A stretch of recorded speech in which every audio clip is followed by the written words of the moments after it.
Hello everybody, K-Whip here, and welcome to another Call of Duty World War II video. In today's video, I'm going to be talking about an outstanding SMG, and that SMG would be the Sten, hence my extreme emphasis on Sten of outstanding, because I am the master of wordplay and puns. That's why you come to the channel, and that's why I get paid the big bucks. Actually, looking at my ad revenue, it's a bit closer to the minimum wage in North Korea. But we're not going to focus on that right now. We're going to talk about this great submachine gun, the Sten. And the Sten is one of the newest weapons in the game. It's really not all that new. It came out in the kind of December winter update about a month ago, and I have been sitting on most of this gameplay for close to that long, probably more like 3 weeks. I just hadn't posted anything because I wasn't really sure if I wanted to keep doing YouTube or not. However, I'm now kind of deciding I want to get back into the swing of things. So hopefully you're happy about that. But yeah, I decided I would finally make a video on this gun because it is really one of my favorite weapons in the game. It's a super versatile and strong submachine gun, and so I'm going to talk a bit about it, go through its strengths, some information about it, and then I'm just going to show off some extra gameplay that I got streaming a while back, where you'll see some nice games, some nice streaks, and some conversations I was having with friends at the time. Shout out to Alec and Gavin. And that's what I had planned for the video. So now, a bit about the Sten. As I said, it's a submachine gun. If you look at its stats, it's actually statistically identical to the MP40 and very similar to the PPSH. It just has a bit more range and a bit less accuracy. However, I would say it plays more similarly like the PPSH than the MP40. But to me, I'd say the closest comparison that I could come up with is that it feels like the Type 100 but kills as quickly as like the PPSH. Because the Type 100 is just a laser beam. It's super stable, you have no issues with recoil really, and it's the best at long range for a submachine gun. However, I think it has the slowest time to kill of the submachine guns, and it really just is weak in comparison to most of the subs. So in my opinion, I think that it feels a lot like the Type 100, but it can actually kill quickly and keep up with like the PPSH, so that's pretty awesome. And so it's stable and good from range, so you can really challenge from pretty far away with this thing and still do pretty well with it. And one thing that I like a lot about this gun is that it feels very strong without tuning it whatsoever. You can hop up into a game with no attachments on this thing and it will still feel super smooth and good to use, which can't be said for a lot of guns in Call of Duty. However, this gun, it's so stable that you don't even really need to run grip. I don't know if grip even makes a difference on it. Typically I run quick draw, but it really has pretty solid handling already, and there's honestly no attachments that you feel like are desperately needed for the gun to do well. However, when I do put attachments on it, the ones I end up using are usually quick draw, long barrel, because I like to challenge from very far away and turn this thing into an AR, and also rapid fire. But really, you can use whatever you want. Nothing is really required for this gun to do very well. Another strength I'd like to point out of this gun is that it has some really nice hipfire. From my experience, I'd say it probably has the closest hipfire spread of the submachine guns. It feels very accurate to me. I haven't done any like testing to support that claim, but it feels really good. And so when you're in really close quarters, you can hipfire people, you can bring this thing to farther ranges than you normally do with subs, and it will be able to perform in many of these ranges. And then I guess the last thing to talk about is that it's got a pretty nice scope. The iron sights are pretty. I'd say that the standard sight looks kind of like a black and white version of the Eye of Sauron cut in half. I'm not sure if there's a single human being that would make that same connection, but hey, that's what that looks like to me. And that creative prowess, regardless of how accurate it is why you're watching me. Well, at least I hope.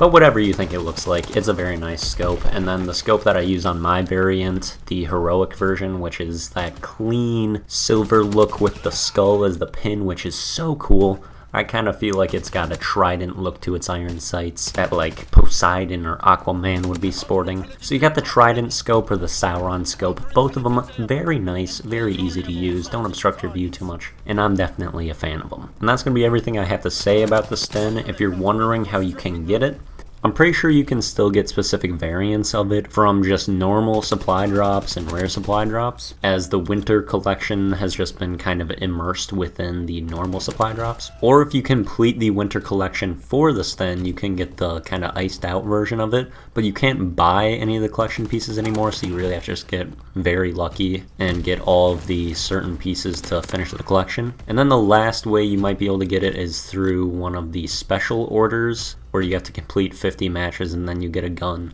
Right now it's for the GPMG. There might be one for the Sten coming up later. I don't know exactly what they're doing with that, but there will probably be one for the Sten that you can pick up.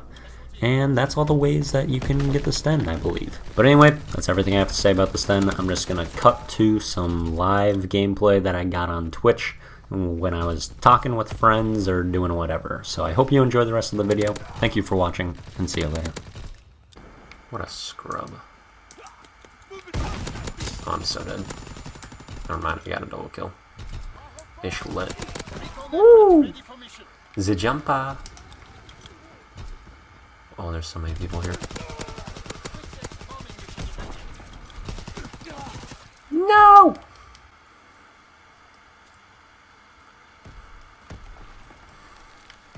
Like, I was doing so shockingly well when I was playing on McLean's. It was insane. I was so happy with myself. Mm-hmm. I was literally dropping like 3 KDs.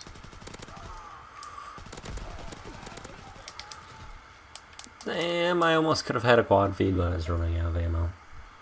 And had 4 people shooting at me, but that part doesn't matter. Oh my god. This thing feels so nice. Yup.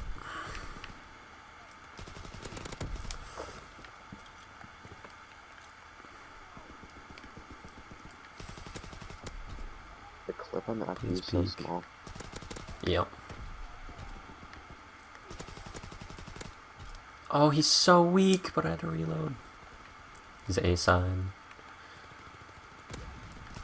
Get this dude in the corner, too. Oh my god.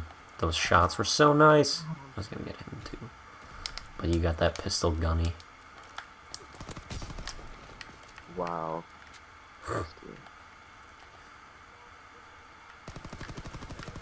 Oh, good stuff. We're just a 2-man wrecking crew.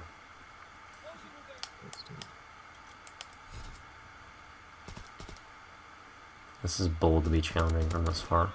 Oh my god. People that spawned. I got him. Has a solid 4 just right behind me. Uh-huh. Oh no, they're taking A now.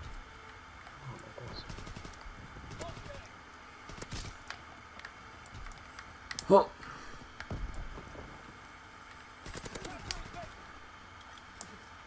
Okay, I want to call this fighter pilot in before it goes away.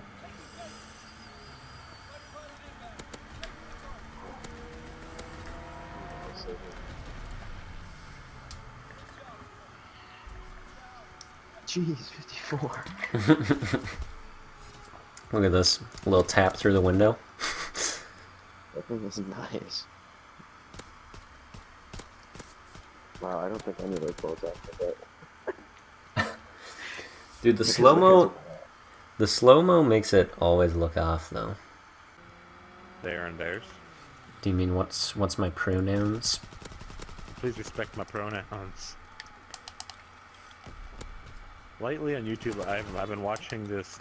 I'm working on watching this 16-hour YouTube video. Well, it's split up into 2 parts. It's this guy who like does this stuff like he's watching CNN for like a full news cycle of 16 hours. Uh-huh. He's like, last Christmas, so I had to find something worse. So I'm gonna watch CNN for 16 hours. Last Christmas what? This guy, like, online, he's like, he got waterboarded on stream. Oh. Just, I don't know, YOLO, right? Mm-hmm. And he's like, I had to find something worse this year. So he's like, I couldn't think of anything worse than waterboarding, and then I'm like, you know what, I should watch CNN for 16 hours. That would be, yeah, pretty brutal.